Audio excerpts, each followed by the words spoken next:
Hey everyone, आज हम पढ़ेंगे क्लास 10th का 5th chapter footprints without feet from the book footprints without feet. ये जो चैप्टर है that is written by H.G. Wells. और एक्चुअली ये जो चैप्टर है ये it is not a chapter, there is a whole book named as the invisible man. ये एक नॉवल है जो H.G. वेल्स ने लिखी है और ये जो चैप्टर है ये उसी से उठाया हुआ एक एक्सट्रैक्ट है, एक छोटा सा पोर्शन है जो ये बताता है कि इस स्टोरी में थोड़ा थोड़ा क्या क्या हुआ है।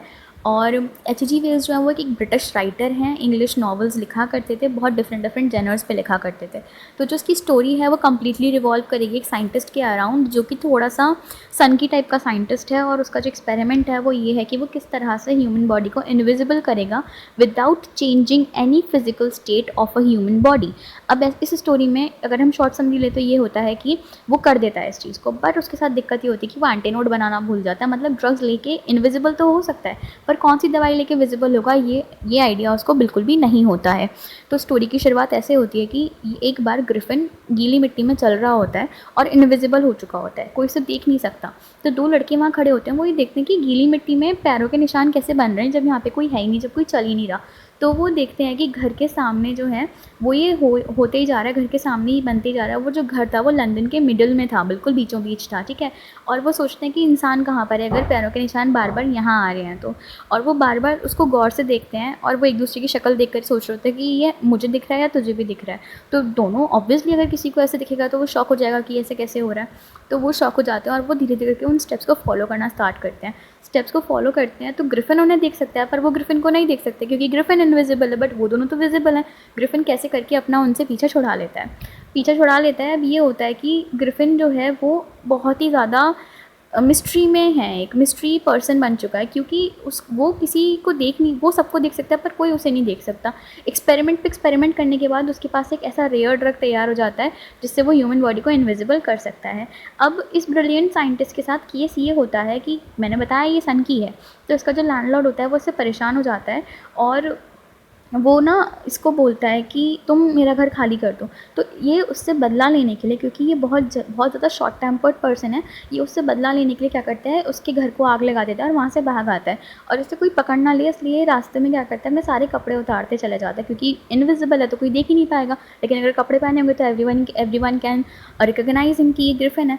तो ये इनविजिबल हो जाता है। पर इसने जो टाइम चुना है ना अपना इनविजिबल होने का, ये बहुत गलत चुना है क्योंकि लंदन में उस टाइम पे मिड विंटर्स चल रहे होते हैं। तो इसको बिना कपड़ों के चिल्ड वेदर में ऐसे ही घूमना पड़ रहा होता है। अब ये होता है कि इसके एडवेंचर तो अब शुरू हुआ होता है कि इसको क्या करना है, और इसने ये समझ चुका होता है कि मैंने बहुत गलत टाइम चूज़ करा है अपनी इस एक्सपेरिमेंट को फॉलो करने के लिए। अब हवा जो होती है वो बहुत ठंडी चल रही होती है, ग्रिफिन बहुत बुरी तरह परेशान होती है क्योंकि उसके पास पहनने के लिए कपड़े नहीं होते, रहने के लिए घर नहीं होता, खाने के लिए खाना नहीं होता। तो वो एक स्टोर में घुस जाता है क्योंकि वो दिखेगा तो किसी को भी नहीं, तो वो कहीं भी आ जा सकता है। तो वो एक स्टोर में घुस जाता है और स्टोर में वहाँ पे वो इंतज़ार करता है स्टोर के बंद होने का। जैसे ही स्टोर बंद हो जाता है वो क्या करता है, वहाँ पे जितने भी उसे एक्सपेंसेस, क्योंकि उसके पास खाने के लिए खाना नहीं था, पहनने के लिए कपड़े नहीं थे और उसके पास खर्च करने के लिए पैसे भी नहीं थे, नहीं तो वो लैंडलॉर्ड को पैसे ही दे देता, वहाँ घर क्यों जलाता। तो वो वहाँ पे क्या करता है, कुछ बॉक्सेस को खोलता है, वहाँ से कपड़े निकालता है, ओवरकोट निकालता है, शूज़ निकालता है, किचन में जाता है, वहाँ रेस्टोरेंट की किचन में जाता है तो वहाँ उसे कोल्ड मीट और कॉफ़ी मिल जाती है, वो उसे लेता है और ग्रॉसरी स्टोर से थोड़ी सी स्वीट्स और वाइन को ले आता है और वो बैठ करके खा रहा होता है। अब पेट भर चुका है, कपड़े मिल गए पहनने के लिए, तो उसे बहुत आरामदायक फील हो रहा होता है और फाइनली वो डिसाइड करता है कि वो किसी पाइल ऑफ क्लोथ पे ही सो जाएगा। तो उसे ना एक क्लोथ की जगह क्विल्ट्स दिखते हैं, क्विल्ट्स मतलब जो चादर होती है ना, चादरों का एक ढेर दिखता है, उस पर वो सो जाता है। अब ग्रिफिन की तकलीफ़ तब कम होती है जब ग्रिफिन सो करके सही टाइम पे उठ जाता है और किसी को पता नहीं चलता कि इस शॉप में जो है वो ग्रिफिन है, मतलब कोई प्रेजेंट है। अब क्या होता है, जब मैनेजर आता है तो वो लोग देख लेते हैं कि यहाँ पे कोई चोर सो रहा है और वो लोग उसे बीट करना शुरू करते हैं। पर वो जब तक बीट कर पाते, जो ग्रिफिन होता है वो बहुत तेज़ी से शॉप से बाहर भागता है और अचानक उसके दिमाग में आता है कि क्यों ना अगर मैं ये कपड़े उतार दूँ तो कोई मुझे रिकॉग्नाइज़ ही नहीं कर पाएगा। वो जल्दी जल्दी कपड़े उतारना स्टार्ट करता है और बिल्कुल जनवरी की ठंड चल रही होती है और नेकेड वो स्ट्रीट पे घूम रहा होता है। अब ये होता है कि वो थेरेटिकल कंपनी के पास पहुंचता है और वहाँ पे कुछ कपड़े ढूंढ रहा होता है अपने लिए ताकि वो वहाँ पे छुप सके, और बहुत ही ज़्यादा ठंड होती है। और जिस स्ट्रीट में वो होता है उसका नाम होता है ड्यूरी लेन, और ये जो होता है ये थिएटर वर्ल्ड का सेंटर होता है, लंदन में थिएटर वर्ल्ड है उसका सेंटर होता है ड्यूरी लेन। वहाँ पे ये एक स्टोर, एक थिएट्रिकल कंपनी में घुस जाता है और सडनली उसको एक शॉप ऐसी मिलती है जहाँ पे वो कम्प्लीटली अपने लिए बैंडेजेस उठा लेता है, कुछ फॉरहेड पे बांधता है, एक ग्लास उठा लेता है जो आँखों पे लगाता है, फॉल्स नोज़ लगा लेता है और अपनी कैप लगा लेता है बढ़िया सी और ओवरकोट वगैरह पहन लेता है।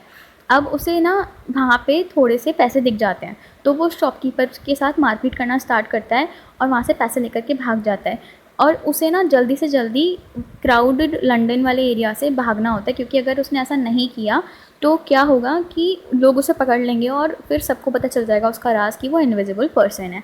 अब वो क्या करता है, उसके पास कोई और रास्ता नहीं है लंदन से उसे भागना है, कुछ पैसे उसके पास है, तो वो आईपिंग, लंदन के पास ही एक विलेज है आईपिंग, वहाँ जाता है। अब आईपिंग जो है वहाँ पे वो एक लोकल इन लेता है, इन मतलब होटल लेता है, धर्मशाला जिसे हम कहते हैं।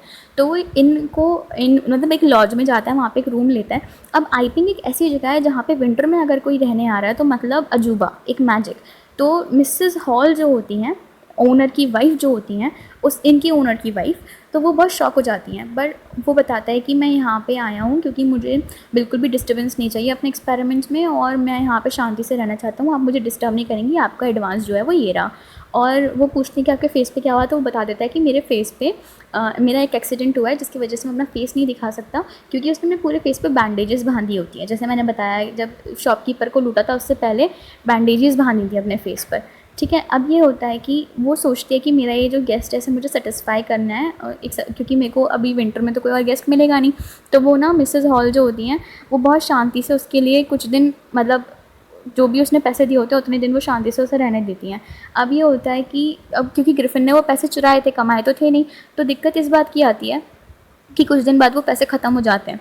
पर वो मिसेस हॉल को ये सांत्वना देता रहता है कि अभी कुछ दिन में मेरा एक चेक आने वाला है, कुछ दिन में मेरा एक चेक आने वाला है, मैं आपको पे कर दूँगा। जो मिसेस हॉल होती है वो भी कहती है चलो ठीक है, इसने एडवांस में इतना दे दिया था, ये झूठ क्यों बोलेगा, और ये तो एक साइंटिस्ट है। अब ये होता है कि जो ये आईपिंग का जो जिस इन में ये है उसके बगल में ही एक क्लर्गी मैन का घर है, और बहुत सुबह-सुबह उसकी वाइफ़ और उस क्लर्गी मैन को डाउनस्टेयर्स से आवाज़ आती है कुछ क्रीप करने की, मतलब कोई अजीब-सी, एक जैसे आप सो रहे हो सन्नाटे में और अजीब-सी आवाज़ आए ड्रॉर्स खुलने की, और तो आप डर जाओगे कि घर में कौन है। सिमिलरली देवर वेरी फ्राइटेंड, बहुत डर गए थे कि कौन आ गया डाउनस्टेयर्स। तो वो जाते हैं, धीरे-धीरे जाते हैं, और वहाँ पे जो क्लर्गी मैन होता है वो एक डंडा लेकर के जाता है हाथ में, मतलब एक लोहे की छड़ी लेकर के जाता है, और जैसे ही दरवाज़ा खोलता है कहता है सरेंडर। पर जैसे ही वो देखते हैं दोनों हस्बैंड वाइफ, वो बहुत ज़्यादा एकदम शॉक हो जाते हैं कि वहाँ पे तो कोई भी है ही नहीं, और उन्हें समझ नहीं आता है कि क्या हो रहा है। पर वो लोग हर जगह चेक करते हैं, ड्रॉर के नीचे, कर्टन्स के पीछे, सोफ़ा पे, अलमारी में, हर जगह, बट कहीं नहीं होता। बट जो चीज़ वो नोटिस करते हैं वो ये करते हैं कि हाउसकीपिंग के लिए जो उन्होंने पैसे बचा के रखे थे वो गायब हो जाते हैं। पूरा दिन क्लर्गीमैन यही कहता रहता है कि ये तो जो मामला है ये साधारण मामला नहीं है, यहाँ पे कुछ तो गड़बड़ है, कुछ तो गड़बड़ है। पर कोई विश्वास क्यों मानेगा भाई, जब तुमने किसी को देखा नहीं, पैसे गायब हो गए, तो इंसान यही बोलेगा कि तुम झूठ बोल रहोगे। कोई बात नहीं। अब ये होता है कि लैंडलॉर्ड जो होता है और लैंडलॉर्ड की वाइफ, मतलब मिस्टर हॉल और मिसेस हॉल, इन दोनों को कुछ शक हो रहा होता है ग्रिफिन पे। तो ये लोग ना एक दिन सुबह सुबह बहुत उठते हैं, बहुत जल्दी उठ जाते हैं, और देखते हैं ग्रिफिन के रूम में, तो ग्रिफिन का जो डोर होता है वो बिल्कुल एकदम वाइडली ओपन होता है। एंड वो लोग कहते हैं कि ये जो साइंटिस्ट है इसे अकेले में रहना पसंद है, और ये गेट बंद करके रखता था, आज इसका गेट खुला है, हम इस मौके को जाने नहीं दे सकते। और वो रूम में अच्छे से झांक करके देखते हैं तो वहाँ पे कोई भी नहीं होता। तो वो लोग अंदर घुसते हैं और छाना तलाशी करते हैं कि भाई क्या है, ये साइंटिस्ट को दिक्कत क्या है, मतलब ये यहाँ क्यों रह रहा है, कुछ तो गड़बड़ है पक्का। और ये जो चोरी हुई है इसकी बात दूर दूर तक फैल चुकी होती है। मिस्टर हॉल और मिसेस हॉल को भी शक हो रहा होता है अपने गेस्ट पे, तो वो लोग एक दिन जल्दी उठते हैं, सुबह बहुत अर्ली इन द मॉर्निंग उठते हैं, और देखते हैं तो जो साइंटिस्ट का दरवाज़ा होता है कमरे का वो खुला होता है, वाइड ओपन होता है। तो मिसेस हॉल एकदम शॉक हो जाती हैं कि अरे ये तो हमेशा अकेले में रहना पसंद करता है और दरवाज़ा बंद करके रहना पसंद करता है, आज उसने दरवाज़ा कैसे खुला छोड़ा हुआ है। अब कोई बात नहीं, ये लोग देखते हैं तो उसे उन्हें कमरे में कोई दिखता नहीं, तो वो लोग कहते हैं ये मौका अच्छा है, हम इसके बारे में सब कुछ पता कर सकते हैं, और रूम में घुस जाते हैं, दरवाज़ा खुला रहने देते हैं। अब ये होता है कि वो लोग वहाँ पर उसके कपड़े पड़े देखते हैं, और जब कपड़े टच करते हैं तो उनको पता चल जाता है कि इसका मतलब ये अर्ली इन द मॉर्निंग कहीं उठ करके गया है।